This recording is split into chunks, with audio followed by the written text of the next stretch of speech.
It's pretty easy to tell what people actually like when you look at their tattoos. From what kind of images and other stuff they've tattooed on themselves to the actual quality of the work of their tattoos.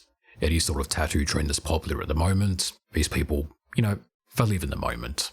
They're not too concerned about what happened in the past, what's going to happen in the future. They just want to be popular. And being popular is usually what gets you into parties, into getting laid, so imaginative? Not really. They're obviously not going to charm you with any old-fashioned wit, or wow you away of how unique and interesting they are. They're pretty average people, and people are generally pretty nice and laid back. Nothing wrong or right with that.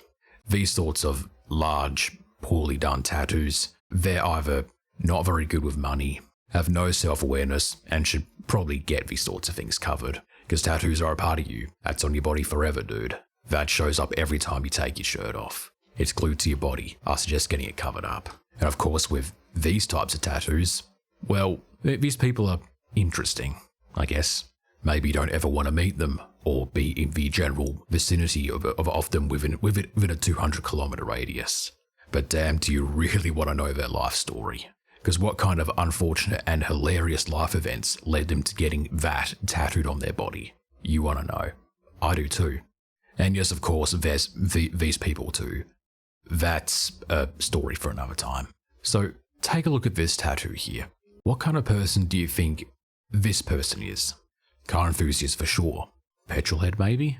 Of course, back in a time, long time ago of 5 years ago, before COVID, when you could easily import a high-performance car from Japan for like, $8,000 or $9,000, you definitely knew what a turbo was.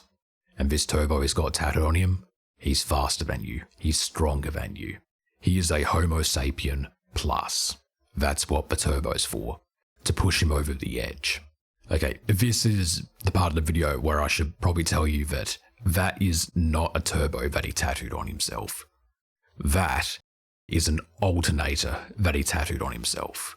A turbocharger forces air into your engine to make it produce more power and give it more horsepower.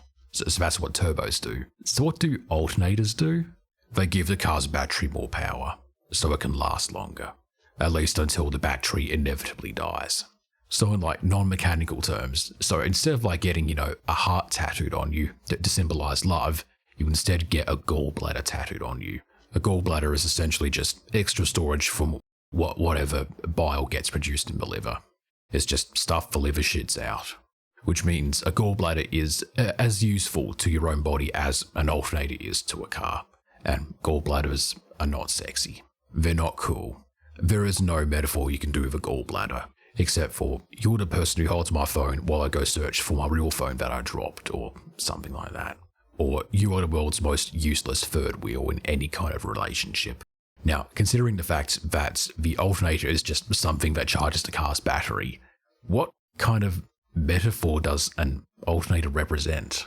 If a turbocharger is supposed to be a metaphor for speed or your drive to push yourself further, an alternator, you charge up your friend group's social batteries to make their social lives just a little bit better until it eventually runs out anyway, and everybody goes home. Yeah, really cool, edgy, sexy, dangerous metaphor an alternator represents, right? If you wanted some kind of car-related metaphor for how much of a nice person you are in your friend group, just get to tattoo, the little pop-up headlights of a Miata. They're called MX-5s where I'm from, but, they're most known as Miatas in the Western world. Don't get a fucking alternator tattooed. You drop like 10k to get the world's most boring car part tattooed on you? Come on.